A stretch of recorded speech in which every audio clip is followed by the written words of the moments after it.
ഞാൻ വിചാരിക്ക് കൊടുക്കുന്ന പോലെയാണ്.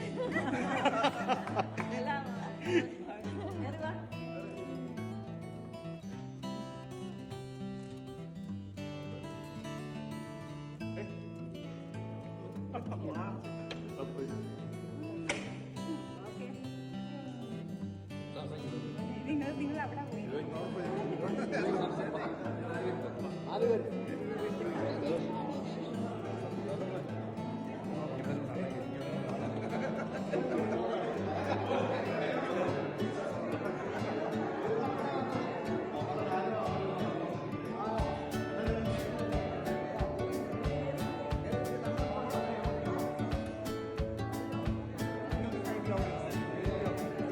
പോയി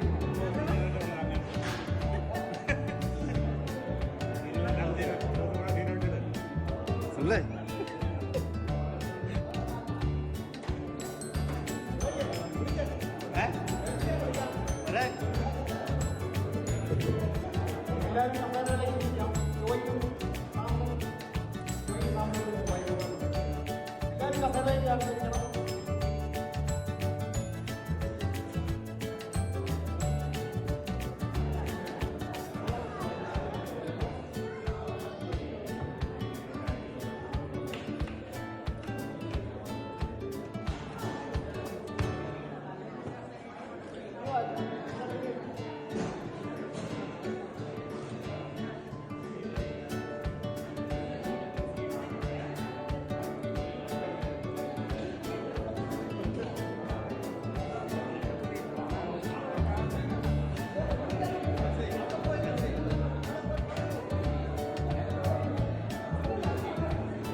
വർഷത്തെ സേവനത്തിൽ സാംസൺ 26 വർഷത്തെ സേവനം ജോയി റിട്ടയർ ചെയ്യുന്ന ദിവസം നമ്മൾ സെലിബ്രേറ്റ് ചെയ്യാൻ പോവുകയാണ്. എല്ലാവരെയും ആദ്യമായിട്ട് ഹാർദമായിട്ട് സ്വാഗതം ചെയ്യുന്നു. Welcome Samson Pachikkara and Samson Sindhu. We welcome behalf of North Texas Hotel and we welcome Joy and family. Joy's wife Elsie and Joy's daughter Amy and her husband Denny and their grandchildren Sophia, Elijah and Isaiah.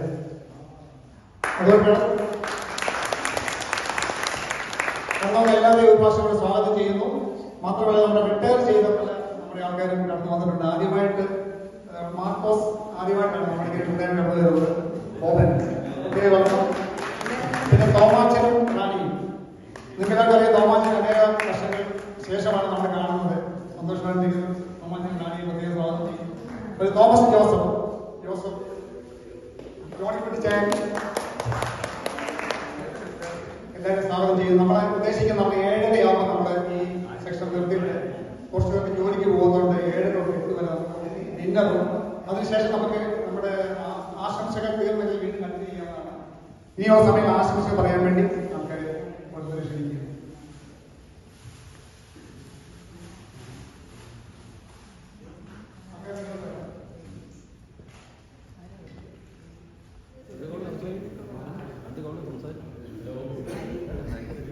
മുപ്പത് വർഷത്തെ സർവീസിൽ നിന്ന് retire ചെയ്യുന്ന സാംസനും 26 വർഷത്തെ സർവീസിന് ശേഷം retire ചെയ്യുന്ന ജോയിക്കും എൻ്റെ അഭിവാദ്യം. ഞാനും സാംസണും തമ്മിലുള്ള അടുപ്പം എത്രമാത്രമാണെന്ന് അറിയില്ലെങ്കിൽ ഒറ്റ കാര്യം പറഞ്ഞുകൊണ്ട് ഞാൻ 23 വർഷം പോസ്റ്റ് ഓഫീസിൽ ജോലി ചെയ്യുമ്പോഴും എനിക്ക് എടാ പോടാ നീ എന്ന് വിളിക്കാൻ കഴിയുന്ന ഒരേ ഒരാൾ സാംസൺ മാത്രമേ അവിടെ ഉണ്ടായിട്ടുള്ളൂ. സാംസൺ തിരിച്ചു. അതാണ് ഞങ്ങളുടെ സ്നേഹമെന്ന് പറയുന്നത്. 8ാം ക്ലാസ്സിൽ കരികുന്നം ഹൈസ്കൂളിൽ പഠിക്കാൻ വരുമ്പോൾ ഏകദേശം 50 വർഷത്തിന് മുമ്പാണ്. അന്ന് മുതൽ ഞങ്ങൾ 8, 9, 10 ഒന്നിച്ചു പഠിച്ചത്. ഞങ്ങൾ ഒരേ നാട്ടുകാരാണ്, ഒരു പഞ്ചായത്തിൽപ്പെട്ടവരാണ്. എൻ്റെ വീട്ടിൽ ഏകദേശം ഒരു 3-3.5 കിലോമീറ്റർ ദൂരത്താണ്. ദൈവത്തിന് വളരെ ഇഷ്ടപ്പെട്ടവരായ സാംസന്റെ മാതാപിതാക്കന്മാരെ കർത്താവ് അനുഗ്രഹിച്ചത് 14 മക്കളെ നൽകിയാണ്. അതായത് സാംസന് മറ്റ് 13 സഹോദരങ്ങൾ.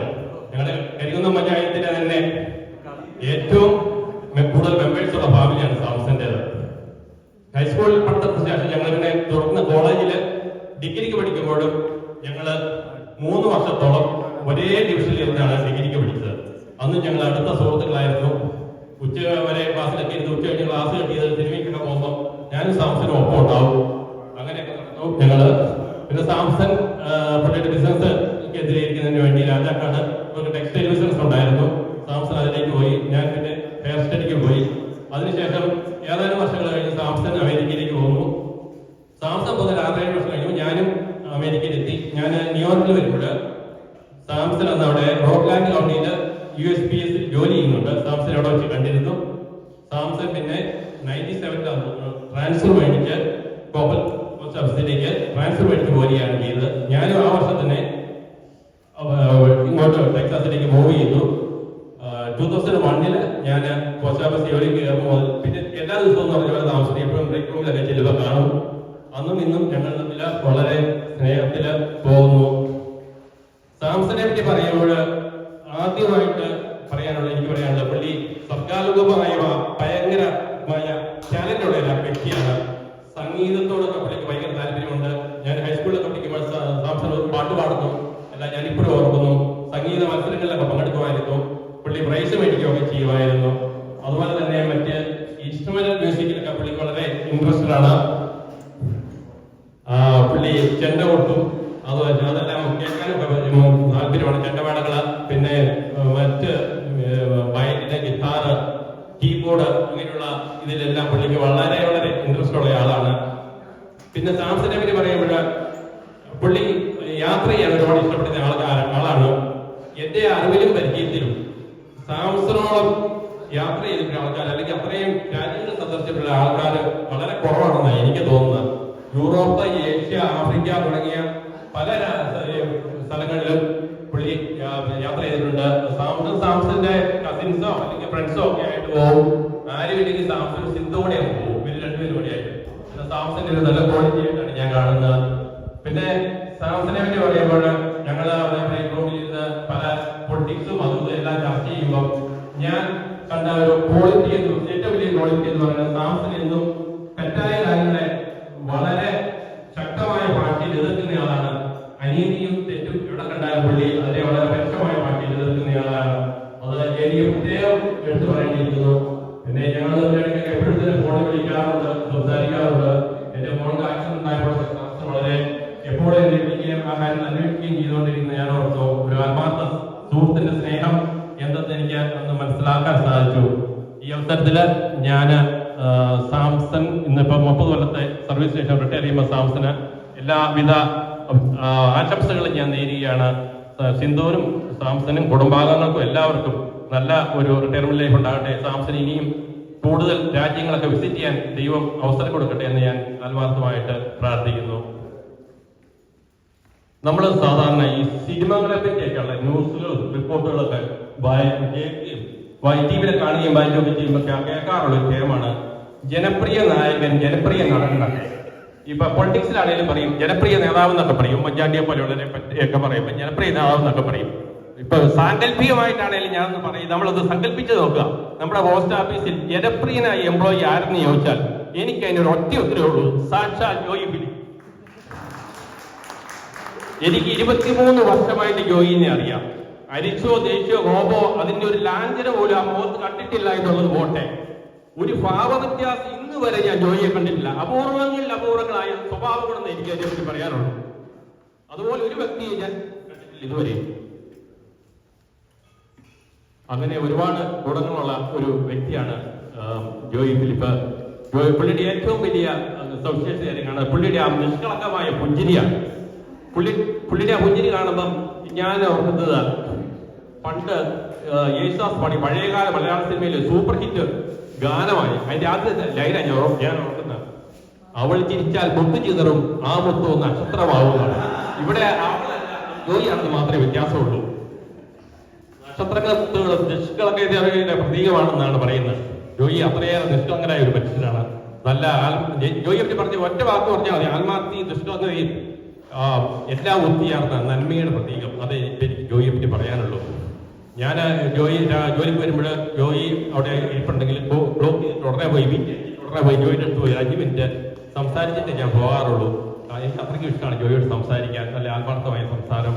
പിന്നെ ഞാൻ ഒരു പ്രാവശ്യം നാട്ടിൽ പോയപ്പോൾ ജോയിയുടെ വീട്ടിൽ പോയി, ജോയിയുടെ തോട്ടക്കാടുള്ള വീട്ടിൽ പോയി ജോയിയുടെ അമ്മച്ചിയെ കണ്ടിരുന്നു. അമ്മച്ചി ജോയിയുടെ അടുത്ത് എന്ന് പറഞ്ഞപ്പോൾ വലിയ കാര്യമായിട്ട് നമ്മളോട് സംസാരിക്കുകയും അമ്മച്ചിയുടെ ആ പുഞ്ചിരിച്ചോട്ടുള്ള മുഖം ഇപ്പോഴും എൻ്റെ മനസ്സിൽ ഇങ്ങനെ മായാതെ നിൽക്കുന്നു. ജോയിയെ പോലെ തന്നെ സ്നേഹമുള്ള ഒരു അമ്മച്ചി.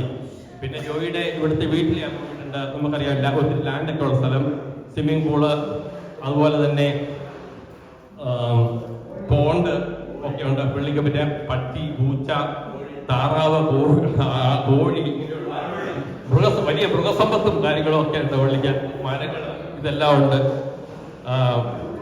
പ്രകൃതിയെയും മൃഗങ്ങളെയും ഒക്കെ സ്നേഹിക്കുന്നവര് മനസ്സിൽ നന്മയുള്ളവരാണെന്നാണ് പറയുന്നത്. താമസിനും അതെല്ലാം വലിയ താല്പര്യമുള്ള ആളാണ്. പക്ഷികളെയും മൃഗങ്ങളെയും എല്ലാം സ്നേഹിക്കുന്നവര് മനസ്സിൽ നന്മയുള്ളവരാണെന്നാണ് പറയുന്നത്. ചെടികളെയും പൂക്കളെയും സ്നേഹിക്കുന്നവര് ഹൃദയത്തിൽ വിശുദ്ധിയുള്ളവരാണെന്ന് പറയുന്നു. നക്ഷത്രങ്ങളെയും നിലാവിനെയും സ്നേഹിക്കുന്നവര് മനസ്സിൽ നിഷ്കളങ്ക മനസ്സിന്റെ ഉടമകളാണെന്നാണ് പറയപ്പെടുന്നത്. എന്താണേലും ആത്മാർത്ഥമായ പെരുമാറ്റം കൊണ്ടും നല്ല നിഷ്കളങ്കമായ സംസാര രീതി കൊണ്ടും എല്ലാം നമ്മുടെ എല്ലാ ഹൃദയത്തെ സ്ഥാനം നേടിയ ജോയി റിട്ടയർ ചെയ്യുന്ന ഈ അവസരത്തിൽ ഞാൻ ജോയിക്കും എൽസിക്കും അവരുടെ കുടുംബാംഗങ്ങൾക്കും എല്ലാവിധ ഭാവങ്ങളും നേരുന്നു. ദൈവം അവർക്ക് എല്ലാവർക്കും നല്ല ഭാവി നൽകട്ടെ എന്ന് ഞാൻ ആഗ്രഹിക്കുന്നു. റിട്ടയർമെന്റ് ലൈഫ് നമുക്കറിയാം, നമ്മുടെ എല്ലാ ജീവിതത്തിന്റെ അവസാനത്തെ ഒരു ഘട്ടങ്ങളിലേക്ക് നമ്മൾ കടക്കുകയാണ്. നമുക്കറിയത്തില്ല ഇനി എത്ര നാൾ മുമ്പോട്ടുണ്ടെന്നോ ഒന്നും നമുക്കറിയത്തില്ല. ഏറ്റവും അവസാനത്തെ കാലഘട്ടങ്ങൾ വരുവാണെങ്കിൽ നമുക്ക് വിശേഷിപ്പിക്കാം. പക്ഷേ ഈ അവസാന ഘട്ടത്തിലേക്ക് കടക്കുമ്പോൾ യഥാർത്ഥത്തിൽ നമുക്ക് ആവശ്യമായിട്ടുള്ള നമ്മുടെ മനസ്സിലും ഹൃദയത്തിലും ഒരു തിരുത്തലുകൾ ആവശ്യമാണ്. നമ്മൾ കടന്നു പോകുന്ന വഴികളിൽ എപ്പോഴെങ്കിലും പാളിച്ചകളും തെറ്റുകളും പറ്റിയിട്ടുണ്ടെങ്കിൽ അത് തിരുത്താനുള്ള അവസരമായിട്ടാണ് എനിക്ക് തോന്നുന്നത് ഈ റിട്ടയർമെന്റ് ലൈഫ് എന്ന് പറയുന്നത്. നമുക്കറിയാം, നമ്മൾ പലപ്പോഴും നല്ല പ്രായത്തിൽ നമുക്ക് സമ്പത്തും ആരോഗ്യം എല്ലാം ഉള്ളപ്പോഴെല്ലാം നമ്മൾ സെൽഫിഷ് ആയിട്ട് ആയിരിക്കാം നമ്മൾ ചിന്തിച്ചിരിക്കുന്നത്. ഞാൻ ജീവിക്കുന്ന എനിക്ക് വേണ്ടിയിട്ട് എൻ്റെ കുടുംബത്തിന് വേണ്ടിയിട്ട് മാത്രമാണ് എന്നുള്ള ചിന്ത നമ്മളെ അലട്ടിയിട്ടുണ്ടാവും. അതിന്റെ ഭാഗമായി സഹതാപമോ ദയോ കരുണയോ അർഹിക്കുന്നവർക്ക് നമ്മൾ എപ്പോഴെങ്കിലും അത് അറിയാതെയോ അറിഞ്ഞോ നിഷേധിച്ചിട്ടുണ്ടെങ്കിൽ അതിന് തിരുത്തപ്പെടേണ്ട സമയമാണ് ഈ റിട്ടയർമെന്റ് ലൈഫ് എന്ന് എനിക്കറിയാം. അതുപോലെ തന്നെ സമൂഹത്തിന് ഗുണമുള്ള കാര്യങ്ങളിൽ നമ്മൾ പങ്കെടുക്കാതെ മാറി നിന്നിട്ടുണ്ടെങ്കിൽ അത് നമ്മുടെ ഭാഗത്തു നിന്നുള്ള തെറ്റാണ്.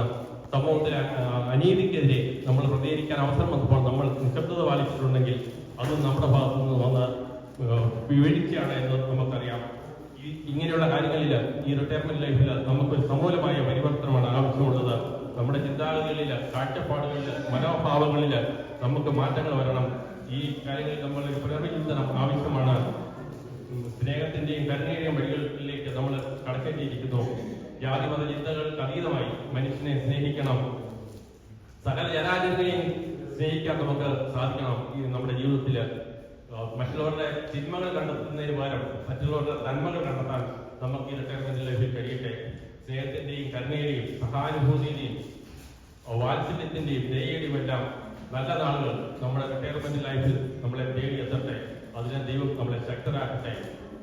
അതിനുവേണ്ടി ആത്മാർത്ഥമായിട്ട് പ്രാർത്ഥിക്കുന്നു. ജോയിക്കും താമസനും ഒരിക്കൽ കൂടെ എൻ്റെ ആശംസകൾ നേരുന്നു. Thank you. എല്ലാവരും വരുവാനായിട്ട് വെയിറ്റ് ചെയ്യുകയായിരുന്നു. നമുക്കറിയാം, നമ്മളെല്ലാവരും മലയാളികളാണ്, കേരളത്തിൽ നിന്ന് വന്നവരാണ്. ഈ അടുത്തിടെ കേരളത്തിലുണ്ടായ വളരെ അപ്രതീക്ഷിതമായ പ്രകൃതിക്ഷോഭം, വയനാട്ടിൽ ഉണ്ടായ പ്രകൃതിക്ഷോഭത്തിൽ അനേകം ആളുകൾ മരണപ്പെട്ടു. അനേകം ആളുകൾ, നമ്മുടെ സഹോദരങ്ങൾ, കുടുംബങ്ങൾ കഷ്ടതയിൽ കൂടി കടന്നുപോകുന്നു. ഒരു ദേശം തന്നെ ഇല്ലാതെ ആയിരിക്കുന്നു. അവരെയുള്ള അനുശോചനം അറിയിച്ചുകൊണ്ട് അവരുടെ ദുഃഖത്തിൽ പങ്കുചേരുന്നുണ്ട്. നമുക്ക് എല്ലാവർക്കും ഒരു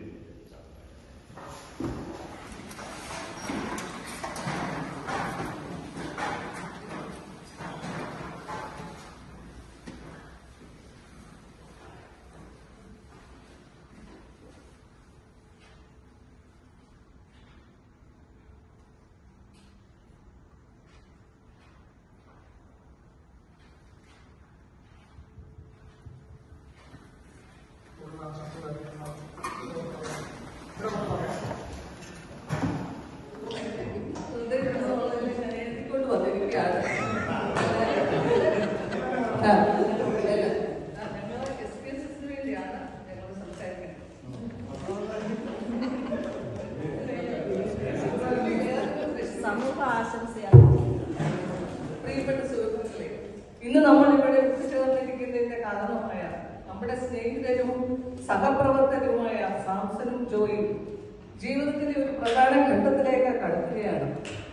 അവരുടെ വിരമിക്കൽ ആഘോഷിക്കാനാണ് നാം ഇവിടെ വന്നിരിക്കുന്നത്. അവരുടെ കഠിനാധ്വാനത്തിന്റെയും സമർപ്പണത്തിന്റെയും തെളിവാണ് അവരുടെ ജീവിതത്തിൽ കൈവരിച്ച വിജയങ്ങൾ. അവരുടെ സാന്നിധ്യം ഇതുവരെ നമ്മുടെ ജോലിസ്ഥലം ഒരു കുടുംബമായി കരുതിയിരുന്നെങ്കിൽ അത് അവരുടെ സ്വഭാവത്തിൽ നിന്നാണ്. ഒരാളുടെ ഹൃദയം കാണാൻ ചിരി പര്യാപ്തമാകും. അത് മറ്റുള്ളവർക്ക് സന്തോഷം പകരുവാനും സാധിക്കും. ജോയി അതിനൊരു മകളോദാഹരണമാണ്. സ്നേഹമാണ് എല്ലാത്തിന്റെയും പൂർത്തീകരണം. സാംസനെ പറ്റി പറയുമ്പോൾ ഞാൻ വളരെ കുറച്ച് മാത്രമേ സാംസനോടൊപ്പം ജോലി ചെയ്തിട്ടുള്ളൂ. ഞാൻ PSC ആയിട്ട് കയറുമ്പോൾ ഇവരൊക്കെ സീനിയേഴ്സ് ആണ്. എന്നെ സാംസണിനോട് ജോലി കിട്ടപ്പോൾ എനിക്ക് എല്ലാം തന്നെ വിശദമായി പറഞ്ഞു തന്നിരുന്നു. എങ്കിലും സാംസൺ വളരെ സ്ട്രിക്റ്റ് ആയിരുന്നു.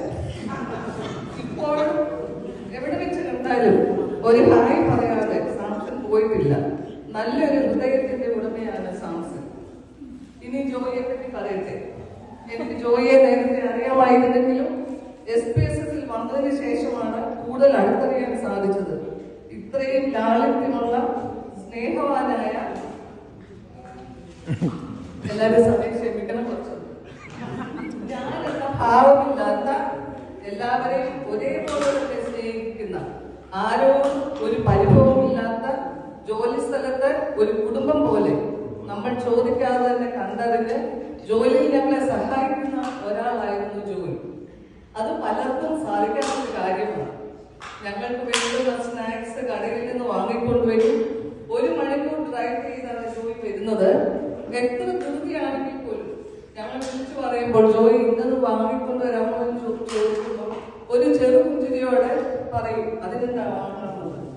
ജോയിക്ക് പ്രകൃതി സൗന്ദര്യം ആസ്വദിക്കുന്ന ഒരാളാണ്. നിറയെ ചെടികൾ വെച്ച് പിടിപ്പിച്ച് അതിൽ പൂക്കൾ ഉണ്ടാകുമ്പോൾ അതിന്റെ പിക്ചർ ഞങ്ങൾക്കൊക്കെ അയച്ചു തരും. ഞങ്ങൾക്ക് ചെടികളും കൊണ്ടുതരും.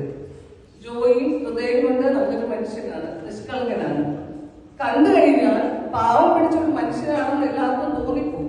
എങ്കിലും ഒരു ബിസിനസ്സുകാരനാണെന്നുള്ള എല്ലാവർക്കും അറിയാമല്ലോ.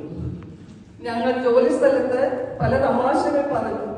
പണ്ട് ഞങ്ങൾ പഠിച്ച പദ്യങ്ങളൊക്കെ പറഞ്ഞ് ഞങ്ങളൊക്കെ ഓർമ്മശക്തി പുതുക്കാൻ സാധിച്ചിട്ടുണ്ട്.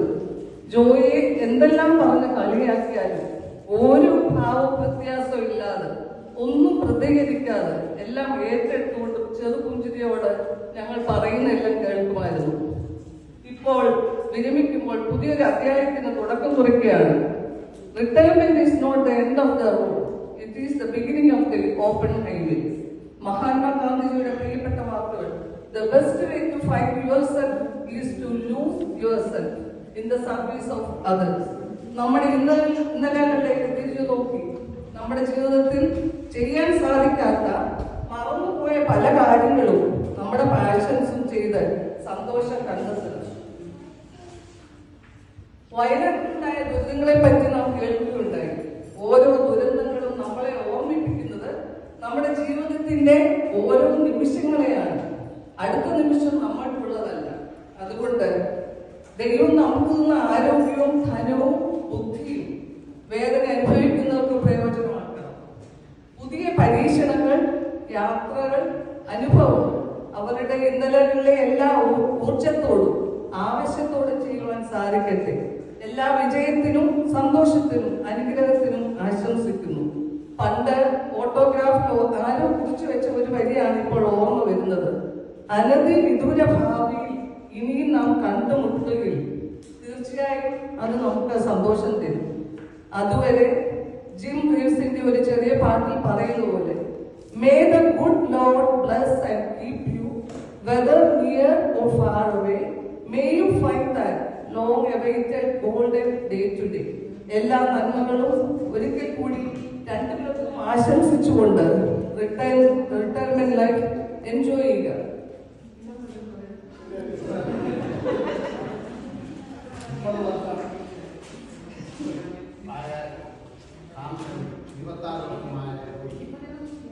ഈ രണ്ട് സഹോദരങ്ങൾക്ക് എല്ലാവിധ നന്മകളും.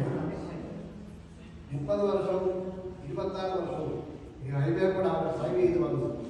ഒരാപത്തും അപകടവും കൂടാതെ അവരെ ദൈവം കാത്തു. അവർ പ്ലാനിൽ വന്നു കഴിഞ്ഞു. പ്ലാനിനകത്ത് യാതൊരുവിധമായ മറ്റ് സംഭവങ്ങളുണ്ടാകാൻ ദൈവം അവരെ കാത്തു. ഇപ്പോൾ തട്ടും മുട്ടും ഇറങ്ങാത്ത സാംസനെയും പോയി അവരുടെ ഭാര്യമാരെ ഞങ്ങൾ എത്തിക്കുന്നു.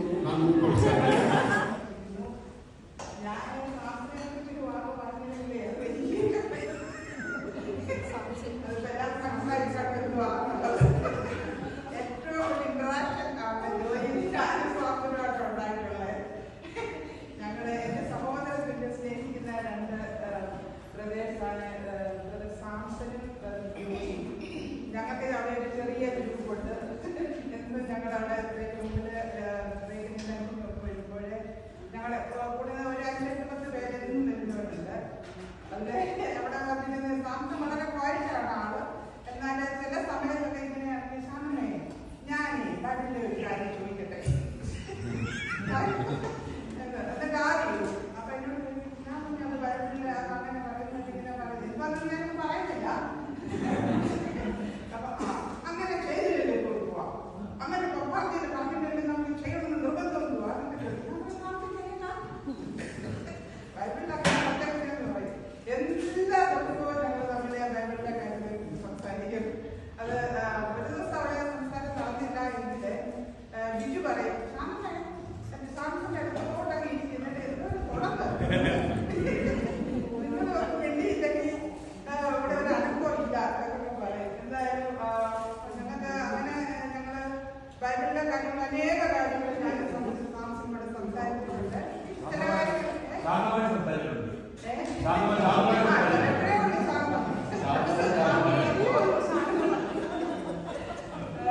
പിന്നെ സാംസന് ഒരു കാര്യം കൂടെ അവിടെ പറഞ്ഞാൽ നല്ല പ്രഷറൊക്കെ നല്ലതായിട്ടുണ്ട്. നമ്മുടെ ഇപ്പോഴത്തെ രാഷ്ട്രീയ പ്രവർത്തിക്കുന്നത് മനുഷ്യന് നിൽക്കുന്ന നമ്മുടെ ഒരാൾ എന്ന് പറയുന്നില്ല. അത് പറഞ്ഞാൽ ഭയങ്കര ഹൈ ആവും. ഇങ്ങനെ രണ്ട് കാര്യം പറഞ്ഞാൽ മാത്രമേ ഉള്ളൂ Samson.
job for the United States Postal Service. It's a physical challenge, mental challenge, emotional challenge, but he took it and he did it very well, and he finished the race. So, congratulations, and now you get the reward of God, and enjoy every opportunity, and may God bless you every walk of your life as we enter the new life of God. Okay, I just said that we sing the song, okay? It's all about what? Bear with me.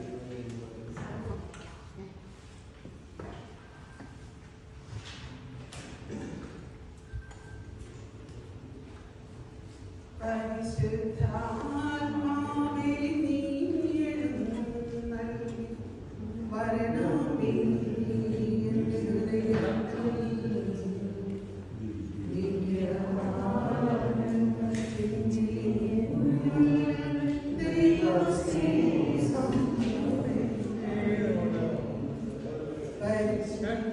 you.